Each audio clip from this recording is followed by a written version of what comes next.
கொஞ்சம் பார்ப்போம். அதில் சில செய்திகள் நம்ம சொல்ல வேண்டியதாக இருக்கும்.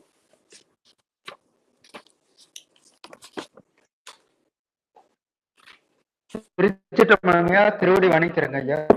வணக்கம் ஐயா. வணக்கம் வணக்கம் கண்ணன். வணக்கம் வணக்கம். எந்நாடுடைய சிவனே போற்றி, எந்நாட்டவர்க்கும் இறைவா போற்றி, அண்ணாமலையமண்ணா போற்றி, கண்ணார்முதக் கடலே போற்றி, ஏகம்பத்துரையந்தாய் போற்றி, பாகம் பெண்ணுருவானாய் போற்றி, காவாய் கனகத்திரளே போற்றி, கைலை மலையானே போற்றி போற்றி. தும்பலம் தும்பலம். எல்லாம் வல்ல எங்கள் ஏகம்ப பெருமானுடைய திருவடிகளை நான் பலமொழிமைகளால் உங்களை வழங்கிக் கொள்கின்றேன். என் அன்பிற்கு மதிப்பிற்குரிய ரமணா அவர்களே, அவருடைய அருமையான வழிகாட்டுதலின் பேரில் நாள்தோறும் சிவசிந்தனையாக திருமுறைகளை எல்லாம், இன்னும் பெரிய புராணம் போன்ற வரலாற்று நூல்களை எல்லாம் சிந்திக்கின்ற சிவனைய செல்வர்களே, உங்கள் அனைவருக்குடைய மனங்களைந்த வணக்கம். ஒவ்வொரு நாளும் சிவசிந்தனையை ஒவ்வொருவராக சிந்திக்கிறீர்கள் என்பது எனக்கு ஒரு பெரிய மகிழ்ச்சியான ஒரு செய்தி. நாள்தோறும் ஏறக்குறைய ஒரு 1.5 மணி நேரம் நீங்கள் சிந்திக்கிறீர்கள். உங்களுடைய பரபரப்பான வாழ்க்கைக்கு இடையிலே நாம் பக்திமயமான சூழ்நிலையில் இருந்து கொண்டு ஒரு சில மணித்துளிகள் சிந்திப்பதும், 1 மணி நேரம் அல்லது 1.5 மணி நேரம் நாம் விரிவுரையாக சிலவற்றை கலந்துரையாடுவதும் நம்முடைய சைவத்திற்கு அது ஒரு பெரிய தவம். நாம் செய்வது வழிபாடு என்பது பூக்களை தூவி தூபதீபங்களை காட்டி நைவேத்தியம் செய்வது மட்டும் வழிபாடு அல்ல. இறைவனுடைய பெயரை சொல்வதெல்லாம் கூட வழிபாடு. நாமாவளியாக பெருமானுடைய பெயரை சொல்வதெல்லாம் வழிபாடு. அவருடைய வரலாற்றை சிந்திப்பது ஒரு வழிபாடு. சிறந்த தலங்களுடைய பெயர்களை சொல்வது கூட ஒரு வழிபாடு. அப்படி நாம் நம்முடைய மரபாக சிலவற்றை வைத்திருக்கிறோம். அந்த வகையில் ஒவ்வொரு திருமுறை சிந்தனையாக நீங்கள் சிந்திக்கிறீர்கள். நாயன்மாருடைய வரலாற்றையும் நீங்கள் அங்கங்கே விளக்குகிறீர்கள் என்பது மகிழ்ச்சியான ஒன்று. திருவாசகத்தில் சிவபுராணத்தை பற்றி ஒரு சில செய்திகளை நாம் சிந்தித்தோம். அதுக்கு அடுத்து இருப்பது கீர்த்தி திருவள்ளுவர். அதில் ஒரு சில செய்திகள் நம்ம சொல்லணும். அதுக்காக நான் அதை எடுக்கிறேன். அவங்க மான்பிடி சொல்ற பொழுது ஏதாவது உங்களுக்கு தெரிந்த உங்களுக்கு விருப்பமான பாடல்கள் எல்லாம் விளக்குங்கன்னு சொன்னாங்க. தனித்தனியாக பாடல்களை நாம் விளக்குவதற்கு முன்னாலே 4 பாடல்கள், 4 நீளமான பாடல்கள் நமக்கு திருவாசகத்துல சிவபுராணம், கீர்த்தி திருகவல், திரு அண்டப்பகுதி, போற்றி திருகவல் என்று இருக்கிறது. அதை கீர்த்தி திருகவல்ல சில செய்திகளை நாம் சிந்திக்க வேண்டும் என்பது என்னுடைய எண்ணம். இந்த வகையிலே இன்றைக்கு கீர்த்தி திருகவலை கொஞ்சம் பார்க்கலாம். இந்த கீர்த்தி என்பது வடமொழி சொல். அதுக்கு புகழ் என்றுதான் அர்த்தம். அந்த புகழ் என்ற பொருளுடைய தமிழ் சொல் சீர்த்தி என்பது. சீர் அல்லது சீர்த்தி. சீர்த்தி என்று சொன்னால் அது தமிழ். புகழுக்கு சீர்த்தி என்று சொல்றது. அந்த வடமொழியில கீர்த்தி என்று சொல்றாங்க. நாம சீர்த்தின்னு சொல்றோம், அவங்க கீர்த்தின்றாங்க. பெருமானுக்கு இருக்கின்ற புகழ் என்றால் திருவள்ளுவர் அதை பொருள் சேர் புகழ் என்கிறார். பெருமானை புகழ்வதுதான் உண்மையான புகழ். மற்றவர்களை புகழ்வதெல்லாம், மாணவர்களை எல்லாம் புகழ்வதெல்லாம் உபச்சாரம். அது பொருந்ததோ பொருந்தலையோ அது உபச்சாரம் என்கிறார். கல்லாத ஒருவனை நான் கற்றாய் என்றேன், காடறியும் அரவனை நான் நாடாளுவாய் என்றேன், பொல்லாத ஒருவனை நல்லாய் என்றேன், போர்முகத்தை அறியானை புலியேறி என்றேன். நல்லார ஒருவன் அவனை நல்லான் என்றேன். இதெல்லாம் நான் இல்லாதெல்லாம் சொன்னேன். வழங்காத கையனை நான் வள்ளால் என்றேன், கொடுக்காத கையை போய் வள்ளலே என்றெல்லாம் சொன்னேன். இல்லாது சொன்னேனுக்கு இல்லை என்றான். இல்லாத புகழையெல்லாம் அவனுக்கு சொன்னேன். அவன் என்ன பண்ணான்? எனக்கு இல்லாது இல்லைன்ட்டான். அவனும் இல்லைன்ட்டான்.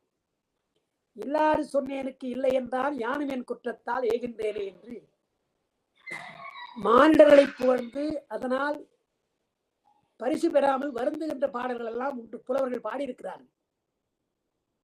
அதனால் உண்மையான புகழ் யாருக்கு என்றால் பெருமானுக்குத்தான்.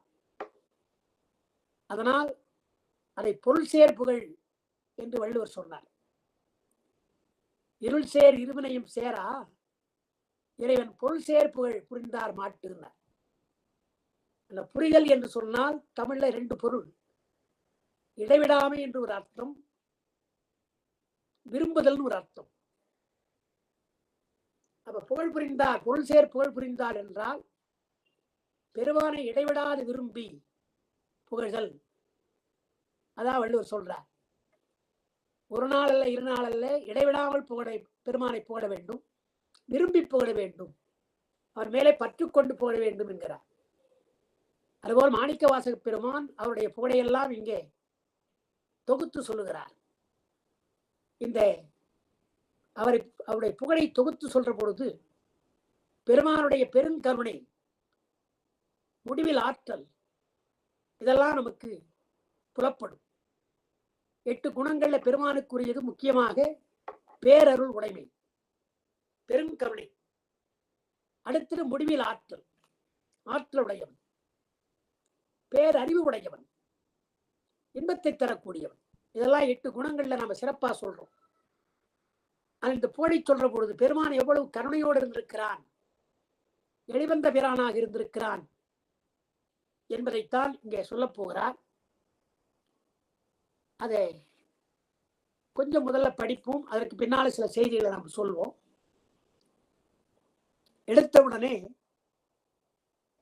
தில்லைமூதூர் ஆடிய திருவடி பல்லுயிரெல்லாம் பயின்றன் ஆகி என்று தில்லைமூதூர் ஆடிய திருவடி என்பதாலே பெருமான் தில்லையிலே நடனமாடுகிறான் என்பது. பல்லுயிரெல்லாம் பயின்றனன் 2 இடத்தை சொல்றார். பெருமான் வெளியிலே ஆடுகிறான், தில்லையிலே ஆடுகிறான். பெருமான் அருள் புரிகிற பொழுது உயிர்களுக்கு புறத்தே தில்லையிலே இருந்து ஆடுகின்றான் என்பதாலே தில்லைமூதூர் ஆடிய திருவடியினர். ஆனா அதே திருவடி அகத்திலே, ஆன்மாக்குடைய அகத்திலே இருக்கிறது. நெஞ்சத்தாமரை இடத்திலே நடனம் புரிகிறான். எனவே பல்லுயிரெல்லாம் பயிலுதல், பயின்று ஆடுகிறான் என்றால் நீங்காது ஆடுகிறான். இமைப்பொழுதும் என் நெஞ்சில் நீங்காதான். திருக்கோவையார்ல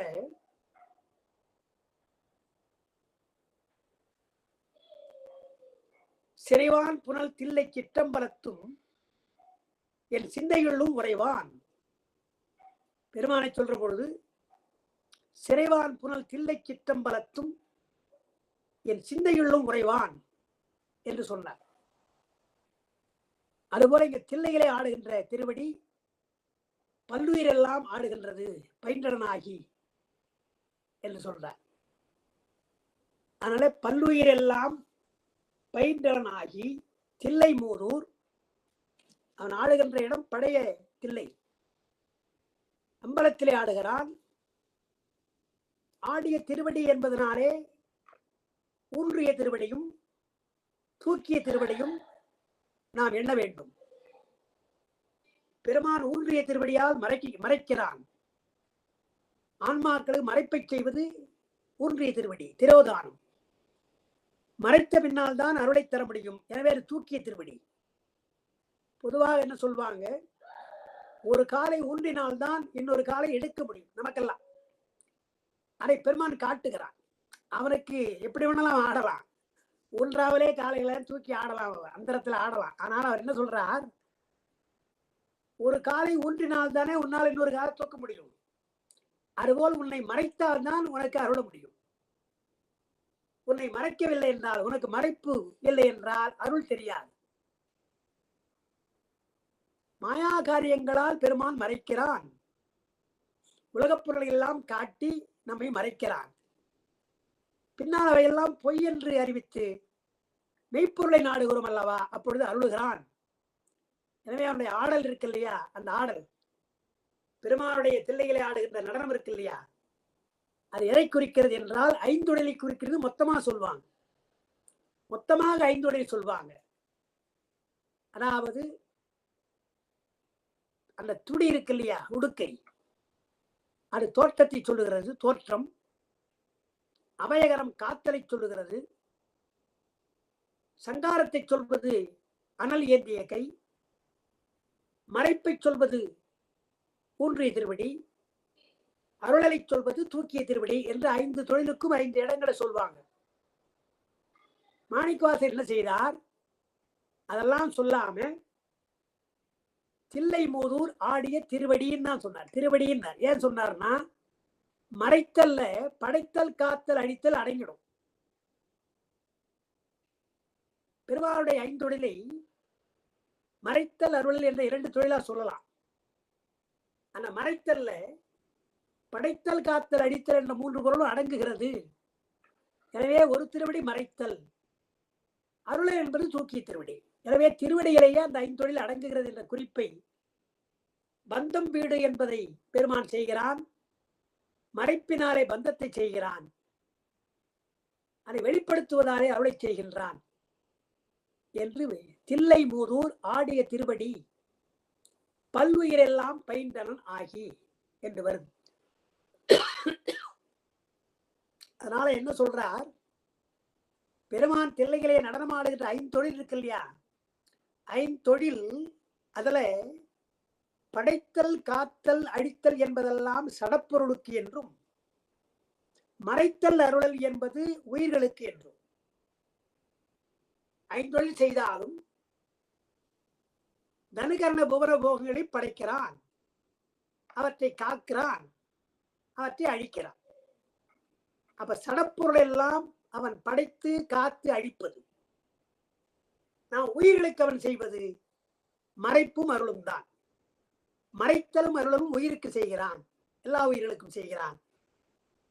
படைத்தல் காத்தல் அடித்தல் என்பது சடப்பொருளுக்கு செய்கிறான். அதனால பல்லுயிரெல்லாம் பயின்றன என்று வருவதாலே அந்த திருவடியை மட்டும் சொல்றார். தில்லை மூதூர் ஆடிய திருவடி, ஒரு திருவடி மறைத்தல், ஒரு திருவடி தூக்கிய திருவடி அல்லவா, காத்தல் அல்லவா. எனவே அந்த 2ஐயும் சொல்ற, மறைத்தல் அருளல் என்ற 2 மட்டும் அங்க சொல்ற. அதெல்லாம் அடங்குறது. சடப்பொருள் எல்லாம் அடங்கினாலும் கூட உயிர்களுக்கு அருள் புரிவது எப்படி, அவன் ஆடுகின்ற நடனம் உயிர்களுக்கு அருள் புரிவது, மறைப்பதையும் அருளையும் காட்டுவதாலே அந்த திருவடி என்று முதல்ல தொடங்குகிறார். எனவே தில்லை மூதூர் படைய தில்லை எப்பொழுது தோன்றியது என்று தெரியாது என்று படைய தில்லை என்றார்.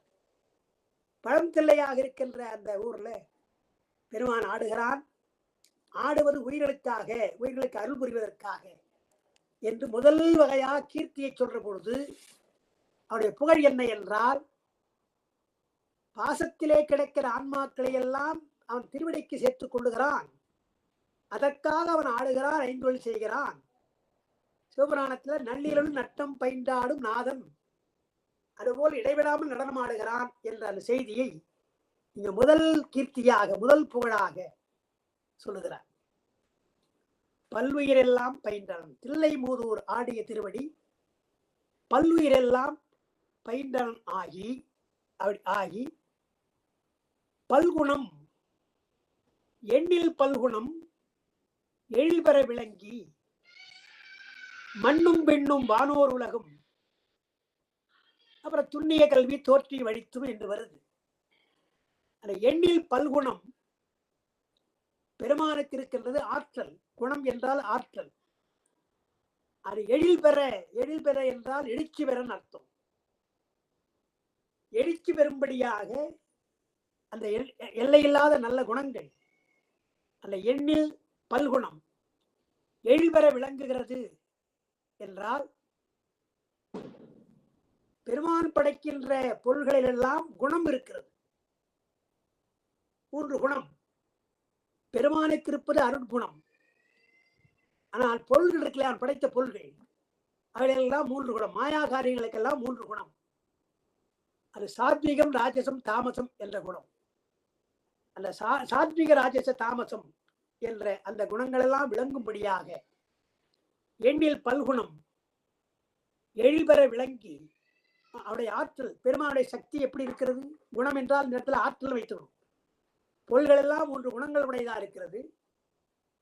அந்த குணங்கள் உடைய பொருள்களை எல்லாம் படைக்கிற பொழுது இவருடைய ஆற்றல் வெளிப்படுகிறது. என்னென்ன ஆற்றல் என்றால், சூரியன் என்றால் சுடுகின்ற ஆற்றல், ஒளி தருகின்ற ஆற்றல். சந்திரன் என்றால் குளிர்கின்ற ஆற்றல். நிலம் என்றால் தாங்குகின்ற ஆற்றல். ஆகாயம் என்றால் வியாபகமான ஆற்றல் என்று எல்லாவற்றையும் அடக்குகின்ற ஆற்றல் சொல்றோம் இல்லையா? அதுபோல ஒவ்வொரு பொருளிலும் ஒவ்வொரு குணம் இருக்கிறது. பூ என்று சொன்னால் மணக்கின்றது, பூ என்றால் மென்மையா இருக்கிறது. ஆனால் முள் என்று சொன்னால் குத்துகிறது என்றால் ஒவ்வொரு குணம், நாம் பார்க்கிற எல்லா பொருள்களுக்கும் ஒவ்வொரு குணம். அது எண்ணில் பல்குணம். அவன் படைக்கின்ற எல்லா பொருளுக்கும் எல்லா வகையான குணங்களும் வெளிப்படுமாறு செய்கிறான். எண்ணில் பல்குணம், அவனுடைய ஆற்றல் அதிலே அடங்கி இருக்கிறது. பெருமானுடைய ஆற்றல் அதிலே அடங்கி அந்த பொருள்களை எல்லாம் அவன் செய்கிறான் என்பதாலே விண்ணும் மண்ணும் வானோர் உலகும் என்று சொல்ற.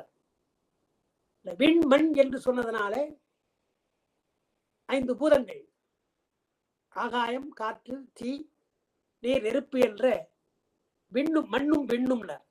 மண்ணும் விண்ணும் என்பதனாலே மேலே இருப்பது விண், கீழே இருப்பது மண், இடையில இருக்கின்ற பூதங்கள் அவற்றையெல்லாம் சொல்லி அப்புறம் வானோர் உலகு என்று சொல்றார் இல்லையா? அது வானோர் உலகு என்பது வேறுன்றார். மண்ணும் பெண்ணும் என்பதுதான் மக்கள் உலகம். மக்கள் உலகத்தை விண்ணும் மண்ணும் வானோர் உலகம் சொன்னார்ல.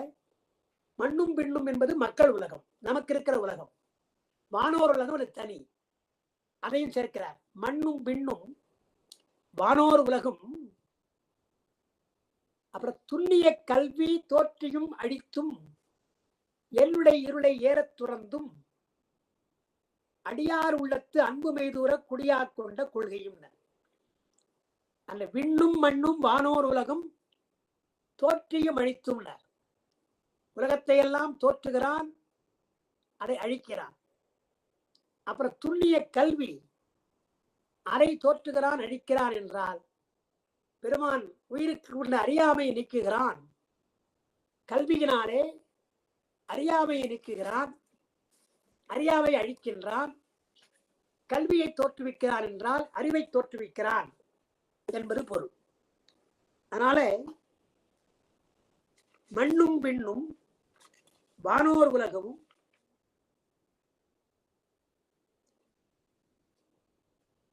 துண்ணிய கல்வி தோற்றியும் அழித்தும் என்னுடைய இருளை ஏற அழித்தும். இருள் என்றால் அறியாமை. என்னுடைய இருள் என்பதனாலே ஆன்மாக்களுடைய அறியாமைன்னு அர்த்தம். என்னுடைய இருளை ஏற துரத்தினான். அறியாமையை, கல்வியை தோன்றி ஞானக்கல்வியை தந்து அறியாமையை நீக்குகிறான், அறியாமை அழிக்கிறான். என்னுடைய இருளை ஏற துறந்து அடியார் உள்ளத்திலே அன்பு மீறும்படியாக பெருமான் ஆணவத்தை அழித்து, இருள் என்றால் ஆணவம், ஆணவத்தை அழித்து படைத்தல், காத்தல், அழித்தல், அருளல், மறைத்தல் என்று எல்லாம் செய்து அடியார் உள்ளத்திலே அன்பு மீதூர குடியாக கொண்ட கொள்கை. அடியார்களுடைய உள்ளத்திலே குடியாக இருக்கிறான் என்று அந்த ஏன் இதையெல்லாம் செய்கிறான் என்றால், இதெல்லாம் ஏன் அவன் செய்யணும்? உயிர்களுக்கு இருக்கின்ற ஆணவத்தை நீக்குவதற்காக. ஆணவத்தை நீக்கி அறியாமை நீக்கி அறிவை தருவதனால என்னுடைய இருளை ஏற துறந்தும். அப்போ இதெல்லாம் அடியார் உள்ளத்திலே அன்பினாலே செய்கின்ற ஒன்று என்று அதோடு அங்கு நிறுத்துறார். குடியாக கொண்ட கொள்கையும் சிறப்பும் என்று முதல்ல திருவடியை தருகிறான். மறைத்தல் அருளை செய்கிறான். ஆன்மாருக்கு ஆணவத்தினால் ஏற்பட்ட அந்த இருளை போக்குகிறான். மண்ணும் பின்னும் படைக்கிறான், வானோர் உலகத்தை படைக்கிறான். துல்லிய கல்வி, எல்லோருக்கும் அறிவு புகட்டும்படியான கல்வி என்பதை தருகிறான். அறியாமை போக்குகிறான். பல ஆற்றல் அவனுக்கு உண்டு. பல ஆற்றலை பல பொருள்களிலே அவன் வைத்திருக்கிறான். அப்படி செய்து இந்த ஐந்தொழில் செய்கின்றான். அடியார் உள்ளத்திலே அன்பு அடியார் மேலே அன்பு இருப்பதாலே இவற்றையெல்லாம் செய்கிறான் என்றால் அடியார் பொருட்டு செய்கிறான். அதனால் இங்க சொல்ற பொழுது 3 தொழில் செய்வது என்பது ஏன், முத்தொழில் ஏன் செய்கிறான் என்றால் உயிருடைய ஆணவத்தை போக்குவதற்காக இதையெல்லாம் செய்கிறான். சிவஞான சித்தியார் மேற்கோளை அப்பா காட்டியிருக்கிறாங்க. இந்த மாதிரி அவன் செய்யறான் இல்லையா, விண்ணும் மண்ணும் படைக்கிறான், எல்லாவற்றையும் காக்கிறான், அடியார் உள்ளத்திலே இருந்து கொண்டு அருள் புரிகிறான் எல்லாம் வருது இல்லையா. இவையெல்லாம் ஏன் செய்கிறான் என்றால் சிவஞான சித்தியாவது விளையாட்டு, அவன் செய்வது விளையாட்டு என்று வருகிறது. கீர்த்தி திரகவல்ல, அவன் எத்தனையோ விளையாட்டை செய்ய போறான். பின்னால அவன் செய்கிற அருள் விளையாட்டெல்லாம் வரிசைப்படுத்த போகிறார் மாணிக்கவாசகர். எனவே அதை ஒரு விளையாட்டு என்று சொல்லுகிறார். அந்த விளையாட்டு என்று சொல்வது ஏன் என்றால் உன்னவன் விளையாட்டு என்று மொழிதலும் ஆம். சித்தியார்ல முன்னவன் விளையாட்டு சொன்ன இத்தொழில்கள் எல்லாம் இப்படி படைத்தல் காத்தெல்லாம் இருக்கிறானே, இதுக்கு என்ன காரணம்? இந்த தொழில் 5 தொழில் செய்கிறானே, அதற்கு என்ன காரணம் என்று கேட்டால் சொன்ன இத்தொழில்கள் என்ன காரணம் தோற்ற எண்ணில் 5 தொழில் தோன்றுவதற்கு என்ன காரணம் என்றால் உன்னவன் விளையாட்டு என்று மொழிதல், விளையாட்டுன்னு சொல்லலாம். அதுக்கப்புறம் என்ன சொல்றார்? உயிருக்கு மன்னிய புத்தி முத்தி வழங்கவும், உயிர்களுக்கெல்லாம் மன்னிய புத்தி முத்தின்னார். அங்க சொல்றார் பாருங்க, துண்ணிய கல்வி தோற்றுவதில் இருளை ஏற துரத்தல் இல்லையா. அப்ப புத்தியையும் முத்தியையும் தருகிறான் பெருமான். புத்தி முத்தி வழங்கவும், அருளால் முன்னே துண்ணிய மலங்கள் எல்லாம் துடைப்பதும் சொல்லலாமே. உயிர்களுக்கு இருக்கின்ற ஆணவ மலத்தை எல்லாம் நீக்குவதாக சொல்லலாம். அவருடைய விளையாட்டினாலே உயிர்களுக்கெல்லாம் புத்தி முத்தி தருகிறான். அதற்கு பின்னால் உயிருடைய ஆணவத்தை நீக்குகிறான். இதுதான் அவருடைய புகழ். முதல் கீர்த்தியாக படைத்தல் காத்தல் அழித்தல் என்ற 3 தொழிலையும் சடப்பொருள்கள் மேலும் மறைத்தல் அருளில் என்பது உயிர்கள் மேலும் செய்கிறான் இல்லையா. இது அவருடைய புகழ் என்று அடியாருளத்திலே அன்போடு இருப்பதும் குடியாக கொண்ட கொள்கையும் சிறப்பும் என்று அதோடு நமக்கு ஒரு பகுதி முடிகிறது. அடியார்கள் மேலே இருளை துறந்து அவன் உள்ளத்திலே குடியாக இருக்கிறான். பெருமான் குடியாக இருக்கிறான். குடியாக இருப்பது அவனுக்கு ஒரு சிறப்பு. தில்லையிலே ஆடுகின்ற பெருமான், பரவலியிலே ஆடுகின்ற பெருமான் நமக்காக தில்லையை ஆடுகிறான். அதாவது உண்மை விளக்க நீங்க படிச்சிருக்கீங்க. அந்த பெருமானுடைய நடனத்தை பற்றி சொல்ற பொழுது பறை முதலா பறை இடமா வெகு பஞ்சாக்கரத்தால் உரை உணர்வுக்கு எட்டாத ஒருவன். அது எப்படியா உரை உணர்வு? வாக்குக்கும் மனத்திற்கும் அப்பாற்பட்டவன். பறை இடமாக, பறை என்றால் பராசக்தி, பராசக்தி இடமாக கொண்டு பரவலிலே ஆடுகின்றவன் நமக்காக தில்லைகளை ஆடி காட்டுகிறான். அது தடத்திரட்சணமாக ஆடி காட்டுகிறான். எனவே நாம் போய் பரவலில பார்க்க முடியாது. அது பிராசார யோகம் என்ற யோகத்திலே சென்றால் அந்த தரிசனம் கிடைக்கும் நமக்கு. அதனால பரவலியிலே இருக்கிற நடனத்தை பார்க்கின்ற ஒரு முறை என்பது தில்லை வெளியிலே. அவர் தில்லை வெளியிலே ஆடுவதாலே தில்லை மூதூர் ஆடிய திருவடி என்று அவர் சொன்னார். அப்படிப்பட்ட சிறப்பும் புகழும் உடையவன் பெருமான் என்று அதோடு ஒரு பகுதி முடிக்கிறார். இனிமேற்பட்டு அவர் சொல்றது உங்களுக்கு புத்தகம் இருந்தால் நீங்க அதை குறித்துக் கொள்ளலாம், இல்லை தனியா குறிப்பு எடுத்துக்கலாம். குறிப்பா எழுதி கொள்ளலாம். என்னன்னா, மண்ணு மாமலை மகேந்திர மதனில் சொன்ன ஆகவன் இருக்கு இல்லையா, அதிலிருந்து மற்றவை தம்மை மகேந்திரத்தை உற்ற 5 முகங்களால் படித்தருடையும், அதாவது 9வது அடி மண்ணு மாமலை மகேந்திரத்தில் ஆரம்பித்து 20வது அடியாக இருக்கின்ற மகேந்திரத்திலிருந்து ஒற்ற 5 முகங்களால் படித்து அருளில் வருது இல்லையா, அது வரையில் ஒரு பகுதி, அது ஆகம வரலாறு போட்டு. இதுவரையில் உள்ள செய்தி எல்லாம் ஆகம வரலாறு. ஆகம வரலாற்றை முதல்ல சொல்ற. அப்ப திருவாசகத்துல சிவபுராணத்தில் என்ன சொன்னார்? ஆகமம் ஆகின் என்று அன்னிப்பான், ஆகம வழிபாட்டிலே பெருமான் நமக்கெல்லாம் அருள் புரிகிறான்னு சொன்னார். அங்க ஆகமன் ஒரு சொல் சொன்னதாலே நிறங்களோர் 5உடையா என்று சொல்லி காட்டினார். சிவலிங்கத்தில் 5 முகம் இருக்கிறது. 5 முகத்திற்கும் ஆகம மந்திரம். 5 முகங்களை தத்புருஷம், அகோரம், வாமம், சத்தியோஜாலம், ஈசானம் என்று ஆகமம் சொல்லுகிறது. அந்த ஆகம வழிபாட்டிலே 5 முகங்களாலே ஞாசித்து நாம் வணங்க வேண்டும் என்றெல்லாம் வழிபாட்டங்க சொன்னார். ஆகமத்தினுடைய குறிப்பை சொல்லி ஆகம வழிபாடு எப்படி என்பதை அங்கே சொன்னார், சிவபுராணத்தில் சொன்னார்.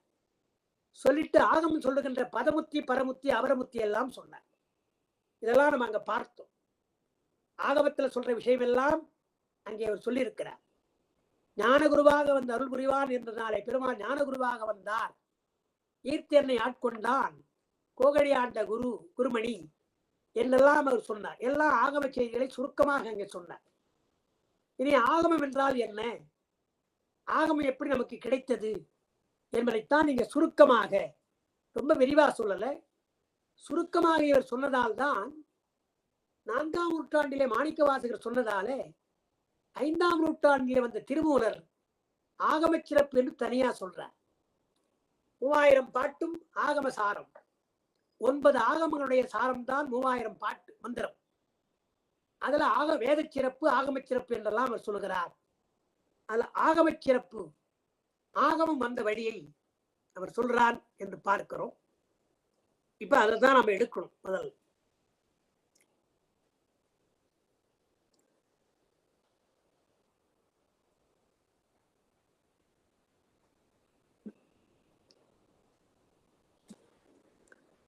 மன்னு மாமலை மகேந்திர மதனில் சொன்ன ஆகமம் தோற்றுவித்து அருளியும். மகேந்திர மலை என்று ஒன்று சொல்றாங்க. அது எங்கே இருக்குது என்றால் சில பேர் வடக்கே இருக்குன்றாங்க, தெற்கே உள்ளதுதான் மகேந்திர மலை என்றும் சில பேர் சொல்லுகிறார்கள். மாணிக்க வாசகர் தெற்கே நடந்த வரலாற்றை தான் சொல்லுகிறார். இந்த திருவாசகத்துல தென்னகத்திலே நடந்த விளையாடுகளை, பெருமான் நிகழ்ச்சிய விளையாடுகளைத்தான் சொல்கிறார். ஆனால் ஆகமங்களை சொல்றது மகேந்திர மலை என்று சொன்னால் அந்த மகேந்திர மலை தெற்கே இருந்தது, அது இப்ப காணாம போயிட்டு கடல் கொண்டதுன்னு சொல்றாங்க. எனவே தெற்கே உள்ள மலை ராமாயணத்துல மகேந்திர மலைன்னு சொல்றார். மகேந்திர மலைக்கு பக்கம் சென்றால் என்று ராமன் அடையாளம் சொல்வார். ஆனா ராமாயணத்துல மகேந்திர மலை வருகின்றது, அது பெரும்பாலும் தெற்கே இருந்தது என்பதுதான் நம்முடைய கொள்கை. அதனால் மகேந்திர மலை என்று ஒரு சொல்லுங்கள். என்ன சொல்றாரு அவர், என்ன சொல்றாரு பத்தி, மண்ணும் மாமலை அவர் காலத்தில் இருந்தது. மண்ணு மாமலை மகேந்திர மதனிலே சொன்ன ஆகமம். பெருமான் சொன்ன ஆகமம் என்றால் ஏற்கனவே சொன்ன ஆகமம். கைலாயத்துல உமையம்மைக்கு ஆகமங்களை சொன்னான், சூக்கும வாக்காக சொன்னான். அதை தென்னகத்திலே இருக்கிற மகேந்திர மலையிலே இருந்து கொண்டு அதை வெளிப்படுத்தினான். சூக்குமாக சொன்ன கைலாயத்திலே சொன்ன ஆகமங்களை, உமையமைக்கு சொன்ன ஆகமங்களை தெற்கே மண்ணு மாமலை அங்கே இருந்து சொன்னார். பின்னால சொல்ல போற மகேந்திரம் சொல்ல போறார். சொன்ன ஆகமம் என்றால் ஏற்கனவே சொல்லப்பட்ட ஆகமம் அர்த்தம். பெருமான் வெளிப்படுத்தினான் சூக்குமமாக உமையம்மைக்கும் நந்திதேவர் முதலானவர்களுக்கெல்லாம் அதை சொன்னான். நந்திதேவர் மற்ற முனிவர்களுக்கெல்லாம் சொன்னார் என்று வருது. அதனால் அதை சொன்ன ஆகமம் என்றால் முதல்ல ஆகமத்தை சொல்ற பொழுது கைலாயத்துல சொன்னது சொல்லல, இந்த பாட்டுல கைலாயத்துல சொன்னான்னு சொல்லல, மகேந்திர மலையிலே சொன்ன ஆகமத்தை தோற்றுவித்தான். அப்ப என்ன அர்த்தம் என்றால், ஏன் மகேந்திர மலையில சொல்லணும், கைலாயத்துல சொன்னதையே மகேந்திரமலை சொல்லணும். அதைத்தான் பின்னால் அவர் சொல்ல போறார். இதெல்லாம் வெளிப்படையாக பாடல, குறிப்பாக பாடிக்கொண்டு போகிறார். மண்ணு மாமலை மகேந்திர மதனில் சொன்ன ஆகமம் தோற்றுவித்தான் வருது இல்லையா, அதை ஒரு பிராக்கெட் பண்ணி வைத்துங்க. அது பின்னால சொல்ல வேண்டியது அதை முன்னாலே சொல்றார். சூக்குமமாக கைலாயத்துல சுத்த புவனம் கைலாயத்துல சொன்ன அந்த செய்தியை நில உலகத்துக்கு சொல்லணும் இல்லையா, இங்க வரணும் இல்லையா, நில உலகத்திலே வருவதற்காக அவர் மகேந்திரத்திலே சொன்னார் என்பதை பின்னால் நம்ம சொல்ல போறோம். அதை அப்படியே பிராக்கெட் பண்ணி வச்சுங்க. மண்ணு மாமலை மகேந்திர மதனில் சொன்ன ஆகமம் தோற்றுவித்தார். சொன்ன ஆகம் என்றால் முன்னே சூக்குமாக சொன்ன ஆகமம் இப்பொழுது நில உலகத்திலே எல்லோருக்கும் புரியும்படியாக அவர் சொல்ல போகிறார். முனிவர்களுக்கெல்லாம் சொல்ல போறார் வரும். அதனால தோற்றுவாயாக ஆகம தோற்றத்தை சொல்ற பொழுது மகேந்திர மலையிலே அதை வெளிப்படுத்தினான். ஆனால் ஏற்கனவே கைலாயத்திலே உமையம்மைக்கு சொல்லப்பட்டது, நந்தி தேவருக்கெல்லாம் சொல்லப்பட்டது என்பதை நாம தெரிஞ்சுக்கணும். அதுக்கு அடுத்து என்ன செய்கிறார், கல்லாடம், பஞ்சப்பள்ளி, அதுக்கப்புறம் வலைவீசின படலம், இந்த 3 செய்தி சொல்றார். உமையம்மை என்ன பண்ணாங்க, கல்லாடத்திலே பூஜை செய்தார்கள். பெருமான் இந்த வழிபாட்டை ஏற்றுக்கொண்டான். பஞ்சப்பள்ளியிலே வந்து வழிபாடு செய்தார்கள் உமையம்மை, அதையும் ஏற்றுக்கொண்டான்.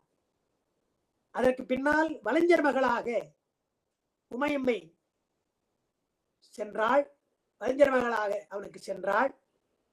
அந்த வலைஞர் மகளை, உமையம்மையாக இருந்த வலைஞர் மகளை பெருமான் திருமணம் செய்து கொண்டான் என்று 3 செய்தி வருதுங்க. இதுல கல்லாடம், பஞ்சப்பள்ளி, வலைவீசின படலம், திருவிளையாடப்புறம் வலைவீசின படலம்.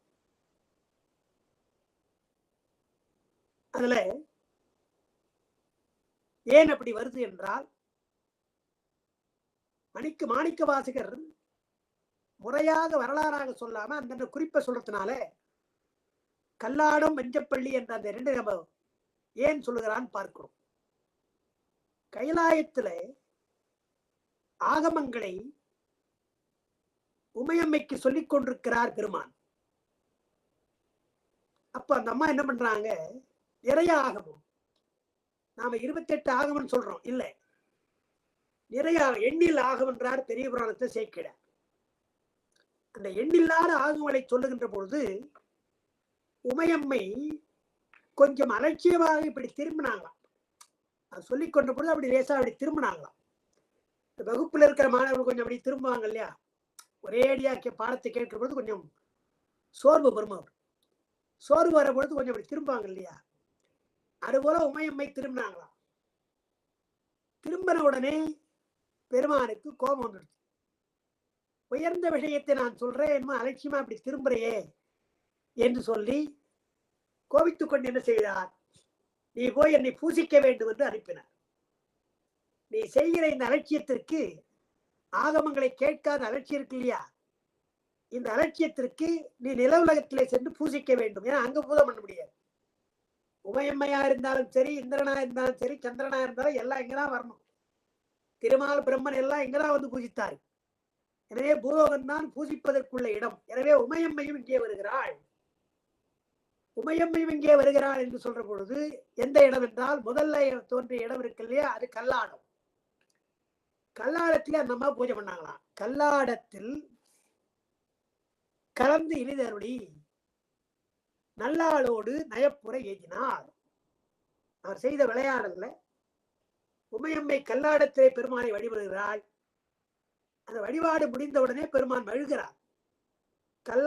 கல்லாடத்திலே கலந்து இனிது அருளினான். அந்த பூசையை ஏற்றுக்கொண்டு அருள் என்ன பண்ணா, நல்லாளோடு நயப்பு உறவு எய்தினான். அந்த கோபம் தணிந்தது. நயப்புறவு என்றால் மகிழ்ந்தான். கோபம் கொஞ்சம் தணிந்தது. ஆகமங்களை கேட்காத அலட்சியம் இருந்தது இல்லையா, அந்த அலட்சியமா இருக்கிற கோபம் கொஞ்சம் தணிந்தது. அப்புறம் என்ன சொன்னார் பெருமான், இது போதாது, இன்னும் நீ பூஜை பண்ண வேண்டும் என்றவுடனே பஞ்சப்பள்ளிக்கு சென்றார். பஞ்சப்பள்ளியில் பால்மொழி தன்னோடும் எஞ்சாதி இண்டும் இன்னருள் விளைத்தும். பஞ்சப்பள்ளியிலே பூஜை செய்கிற பொழுது ஏற்றுக்கொண்டான் பெருமான். உடனே அந்த அம்மா என்ன பண்ணாங்க தெரியுமா? பஞ்சப்பள்ளிகளை பூஜை ஏற்றுக்கொண்ட உடனே எஞ்சாது ஈண்டும் இன்னருள், பெருமானே உன்னை விட்டு நான் நீங்க கூடாது, எப்பொழுதுமே என்னோடு நீங்கள் இருக்கணும், என்னோடு நீ இருக்கணும் என்று எஞ்சாது ஈண்டும் இன்னருள் விளைத்தம்.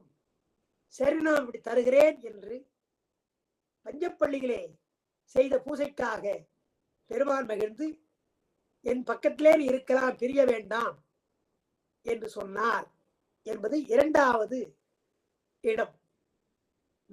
முதல்ல கல்லாடத்திலே பூஜை செய்தார், அப்புறம் பஞ்சப்பள்ளியிலே பூஜை செய்தார். அதில் சொன்னார். இனி அதற்கடுத்து இந்த பிளாஷ்பேக் மாதிரி முன்னே நடந்துறது நினைக்கிறோம். என்ன செய்கிறார் என்றால், வலைவீசின படலம் அங்கே வரைஞர் மகளாக போகிறார். அந்த வரலாறு என்ன என்றால், அந்த கைலாயத்துல பூஜை செய்த ஆகமங்களை சொன்ன பொழுது அந்த அம்மா அலட்சியமா இருந்தாங்க இல்லையா? அலட்சியமா இருந்ததால என்ன சொன்னாராம் பெருமான், நீ பூமியிலே சென்று பூஜிக்க வேண்டும் என்று சொல்லிட்டார். பூஜிக்க வேண்டும் என்று சொன்னதுனால அந்த அம்மா கைலாயத்தை விட்டு இறங்கி வராங்க. இந்த மாதிரி கல்லாடம் வருகிறார்கள், பஞ்சப்பள்ளி போன்ற இடங்களுக்கெல்லாம் வந்து பூஜை செய்யறாங்க. கைலாயத்தில் என்ன நடந்தது? இது கந்தபுராணத்தை வருகின்ற செய்தி. பெரிய புராண ஆசிரியர் சேக்கிழார சொல்லல. கந்தபுராணத்தில் வருகின்ற செய்தி என்னன்னு சொன்னா, ஆகமங்களை சொல்வதற்கு முன்னாலே பெருமான் என்ன செய்கிறான்? நந்தி தேவரை கூப்பிட்டு, யாரையும் உள்ள விடாத, நான் உமையம்மைக்கு ஆகமங்களை சொல்ல போறேன், உயர்ந்த ரகசியங்களை சொல்ல போறேன், எனவே யாரையும் உள்ளே விடக்கூடாது என்று காவல் நந்திக்கு சொல்றார். அப்ப உள்ளே அவர் வந்து ரகசியம்னா ஆகமங்களை சொல்லிக் கொண்டிருக்கிறார். ஆகமங்களை சொல்லுகிற பொழுது அலட்சியமாக இருந்ததாலே நீ நிலவுலகத்துக்கு சென்று பூசிக்க வேண்டும் என்று அது சபிக்கல, சாபம் அல்லது, அனுப்பி விடுகிறார். கைலாயத்தை விட்டு போ என்று அனுப்புகிறார். இந்த செய்தியை முருகப்பெருமான் கேட்கிறார். அவருக்கு தெரிகிறது அம்மாவுக்கு ஏதோ ஆபத்து, அப்பா என்னமோ நிலவுலகத்துக்கு அனுப்புறார், என்ன நடந்ததுன்னு பார்க்கணும்னு வேகமா வராது. கைலாயத்துக்குள்ள வந்தா நந்தி தேவர் தடுக்கிறார். ஐயா மன்னிக்கணும், அப்பா யாரையும் உள்ள விடக்கூடாதுன்னு சொல்லியிருக்கிறாங்க, ஏதோ அங்க உமையம்மைக்கு ஏதோ உபதேசம் நடந்து கொண்டிருக்கிறது, உள்ள போகக்கூடாது என்று நந்தி தேவர் அவரால் முடிந்த அளவுக்கு தடுக்கிறார் முருகப்பெருமான். முருகப்பெருமான் நீ என்ன தடுக்கிறதையா என்று அவர் தள்ளிட்டு நந்தி தேவர் தள்ளி உள்ள வந்துடுறார். உள்ள வந்தால் உமையம்மை இது போல நிலவுலகத்துக்கு புறப்பட வேண்டும் என்று சபை சொல்வது. முருகப்பெருமானுக்கு கோபம் வருகிறது. இந்த ஆகமங்களை சொன்னதால் தானே அம்மாவை நீங்க அனுப்புறீங்க கீழே, இந்த ஆகமங்கள் இருக்கக்கூடாது என்று எல்லா ஆகமங்களையும் தூக்கி, இருந்த ஆகமெல்லாம் தூக்கி கடல்ல தூக்கி போட்டார். கடல்ல தூக்கி போட்டார். இதை கேள்விப்படுகிறார் விநாயக பெருமான். என்னமோ கைலாயத்துள்ள உள்ளத்துல உள்ள அப்பா இடத்துல நடக்குது, அம்மாவை சபிச்சிருக்கிறார், தம்பி போய் ஏதோ எல்லாம் வச்சு தூக்கி போட்டிருக்கிறான் ஓலையெல்லாம் என்று வேகமாக கணபதி வருகிறார், கணேசர் வருகிறார். அதற்கு முன்னாலே முருகப்பெருமான் எல்லா சுவடிகளையும் தூக்கி போட்டதுனால, கடலை தூக்கி போட்டதுனால நீ ஊமையாக பிறக்க வேண்டும் என்று சபிக்கிறார். ஊமையாக உருத்திர சம்மனாக பிறக்க வேண்டும் போ என்று முருகப்பெருமானை சபிக்கிறார். தாம் வருவதற்குள்ளாக அம்மையை சபிக்கிறார், தம்பியை சபிக்கிறார் என்று பார்த்த உடனே வேகமாக வருகிறார் விநாயக பெருமான். அங்க ஒண்ணும் காணும், இருந்த ஆகம சுவடிகள் எல்லாம் தூக்கி போட்டார் கடல்ல. பெருமான் கையில ஒண்ணே ஒண்ணு வச்சிருந்தாராம். சொல்லிக் கொண்டிருந்த ஆகம் இருக்கு இல்லையா, அது ஒரு ஓலை, அது விட கையில வச்சிருந்தாராம். இவர் என்ன பண்ணாராம், துதிக்கையா திடீர்னு அதை பறிச்சாராம். பெருமான் கையில் இருந்த ஒரு ஓலை இருக்கு இல்லையா, அந்த ஓலை விட்டையா இருக்கணும் என்று பறித்து கிழிச்சு போட்டாராம். கிழிச்சு போட்ட உடனே பெருமானுக்கு கோபம் வந்தது. தும்பிக்கையா தூக்கி கிழிச்சு போட்டையா என்று சபிக்க வருகிறார். ஆனால் விநாயகரை சபிக்க முடியாது. என்றால் விநாயகர் சிவாம்சம், பார்வதி அம்சம் முருகப்பெருமான். ஆனால் விநாயகர் சிவாம்சம், எனவே அவரை இப்ப சபிக்க முடியாது. எனவே என்ன சொல்லலாம், போ போ வெளியே போடா வெளியே போடா என்று அவர் அனுப்பிட்டு, கணபதி அனுப்பிட்டு நந்திதேவரை கூப்பிட்டார். உன்னை யாரையெல்லாம் உள்ள விட சொன்னது? யாரையும் உள்ள விட வந்தாலும் சொன்னேன் நான்.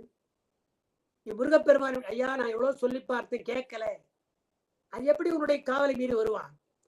கணபதி வருகின்றான், முருகப்பெருமான் கந்தன் வருகின்றான் என்று கோபித்துக் கொண்டு, என்னுடைய காவல் செய்ய வேண்டும் மீறினாய் அல்லவா, உன்னையும் சபிக்கிறேன் என்று சொல்லி, நீ எந்த சுவடையெல்லாம் இருக்கு இல்லையா, சுவடை தூக்கி கடல்ல போட்டான் இல்லையா, அதே கடல்ல போய் நீ சுறாமீனாக இரு என்று நந்தியை சுறாமீனா சபிக்கிறார். அப்ப என்ன நடக்குது? ஆகமங்களை கேட்டதாலே உமையம்மையை பூஜிக்கும்படியாக அனுப்புகிறார். முருகப்பெருமானை ஊமையாக சபித்து விட்டார். விநாயகரை சபிக்க முடியல. நந்தி தேவரை சுறாமீனாக சபித்தார். சபித்த பின்னால் அப்புறம் உமையம்மைக்கு சொல்லுகிறார், நீ அந்த வலைஞனுக்கு மகளாக போகணும். ஏனென்றால் அவன் நீண்ட நாளாக அந்த அன்பினாலே உமையம்மையே எனக்கு மகளாக வர வேண்டும் என்று விரும்புகிறான். எனவே நீ வலைஞர் மகளாக போக வேண்டும் என்று சொல்லவே, அந்த பஞ்சப்பள்ளி, கல்லாடம் இங்கெல்லாம் பூஜை முடித்த பின்னால் அந்த வலைஞனுக்கு மகளாக போகிறார், மகளாக பிறக்கிறார். அது தனி வரலாறு. வலைவீசின படலத்தை பற்றி நாம் தனியா படிக்கலாம். அங்க வலைவீசின படம் வலைஞருக்கு வலைஞர் மகளாக சென்றாள். அது ஒரு திருவிளையாடல், வலைவீசின படலம் என்று திருவிளையாடல வரும். இப்ப அங்க போய் அந்த அம்மா குழந்தையாக மாதா வயிற்றில் பிறக்கல, இயல்பாக ஒரு குழந்தையாக கிடக்கிறாங்க ஒரு சோலையில. அதை கண்டெடுக்கிறான் வலைஞன். இவ்வளவு அழகான பெண் குழந்தை கிடைக்கிறது நமக்கு என்று சொல்லி வளர்க்கிறான். அது அவனுக்கு உமையம்மின்னு தெரியாது, அழகான குழந்தையா இருக்கிறது என்று வளர்க்கிறான் என்று வலைவீசின படத்தில் வருகின்றது. அதை வளர்க்கின்றான். அந்த அம்மா வளர்கிறார்கள், பருவமடைகிறார்கள். அதுக்கிடையில இந்த நந்தி இருக்க, நந்தி சுறாமீன், அது போய் சும்மா இல்லாம அந்த கடலை கலக்கிறது. போற வரவங்க எல்லாம் அது தொல்லை செய்கிறது. அதனால வலைஞர்கள் எல்லாம் போய் மீன் பிடிக்க போனா இந்த சுறாமீன் ரொம்ப வம்பு பண்ணுது. ஏன்னா நந்தி தேவர் வம்பு பண்றார். அதனால அந்த வலைஞர் என்ன பண்றான், எங்களுடைய எல்லையிலே, கடல் எல்லையிலே ஒரு சுறாமீன் இருக்கிறது, அதை வலை வீசினால் அது அகப்பட மாட்டேன். எனவே வலை வீசி அதை பிடித்து கொடுக்கிறவர்களுக்கு என்னுடைய மகளை நான் மனம் பிடிக்கிறேன் என்று அவர் ஒரு அறிவிப்பு செய்யறார். யார் அந்த சுறாவினை, வலிமைமிக்க சுறாவினை வலை வீசி பிடிக்கிறார்களோ அவளுக்கு என்னுடைய மகளை தருகிறேன் என்று சொன்னான். மகள் உமையம்மை. அந்த அம்மாவை யார் போய் மணக்கிறது, ரொம்பாது. எனவே பெருமான் செய்கிறார், வலைஞனாக வருகிறார், மீனவனாக வருகிறார் என்பதையெல்லாம் மாணிக்க வாசகரோட பின்னாலே அவர் மீன் வலை வீசிய காணவன் என்றெல்லாம் அவர் பாடுகிறார்.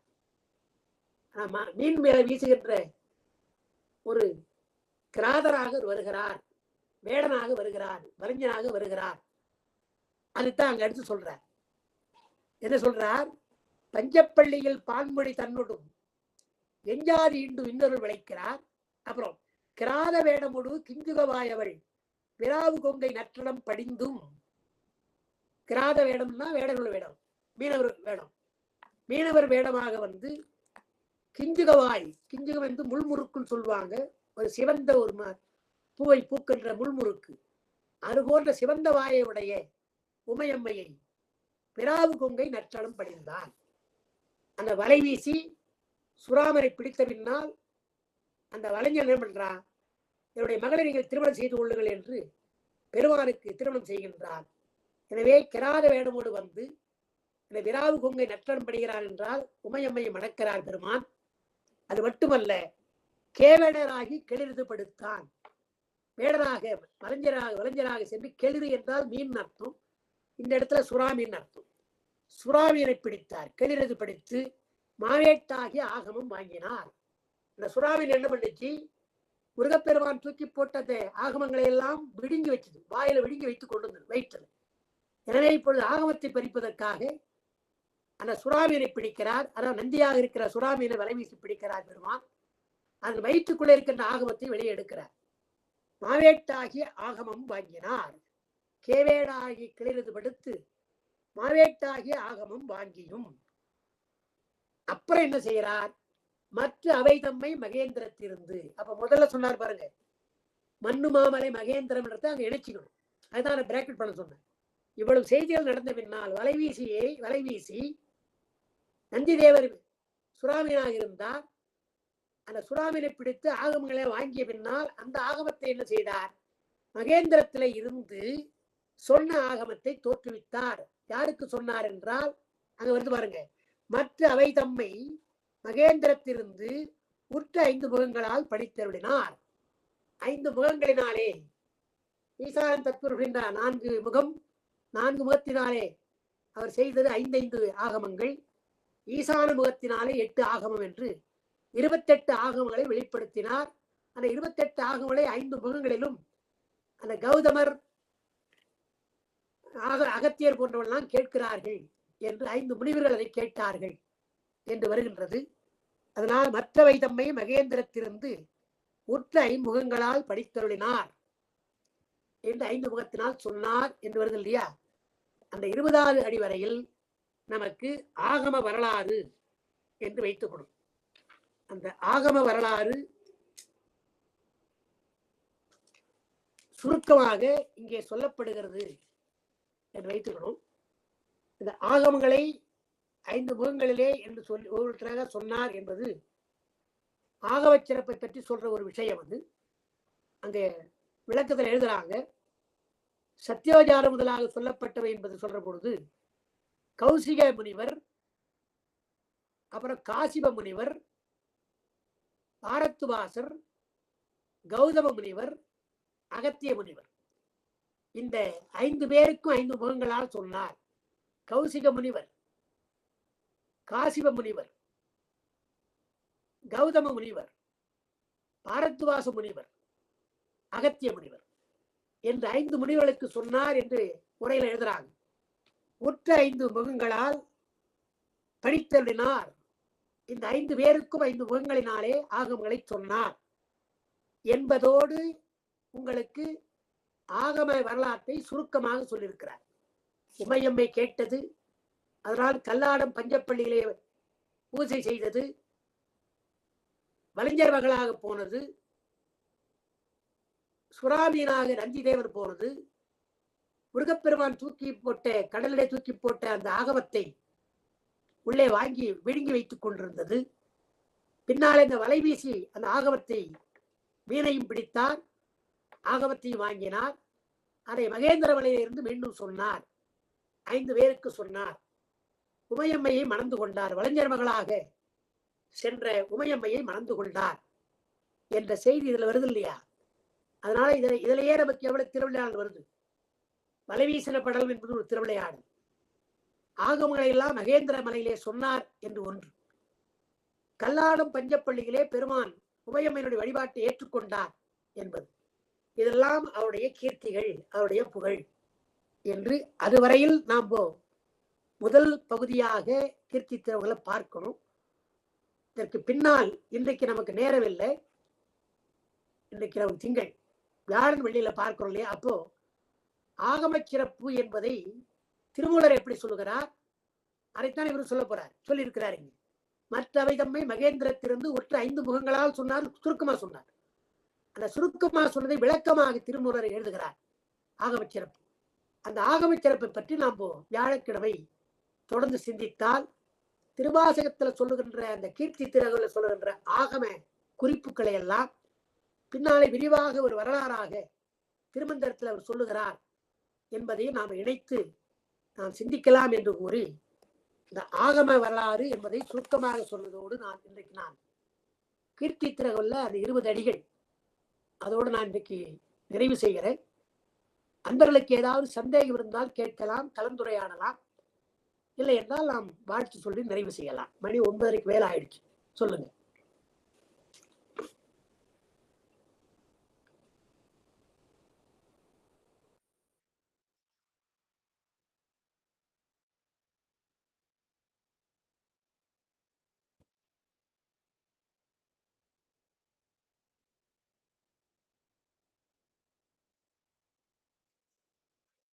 சரி சரி, எனக்கு சந்தேகம் ஒன்றும் இல்லை. சரி, நிறைய செய்யலாம்.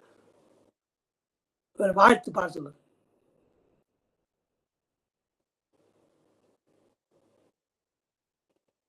திருச்சிற்றம்பலமா? திருச்சிற்றம்பலம். உலகெல்லாம் உணர்ந்து ஓதற்கு அரியவன் நிலவுலாவிய நீள்மலிவேணியன் அழகில் சோதியன் அம்பலத்தாடுவான் மலர் சிலம்படி வாழ்த்தி வணங்குவான். திருச்சிற்றம்பலம். திருவிட வணங்கிறீங்க. வணக்கமா, அனைவருக்கும் வணக்கம். கண்ணனம்மா சரிங்க. வணக்கமா, எல்லாருக்கும் வணக்கம். மீண்டும் சந்திக்கலாம். வணங்கிறீங்க. வணக்கம். விஜய்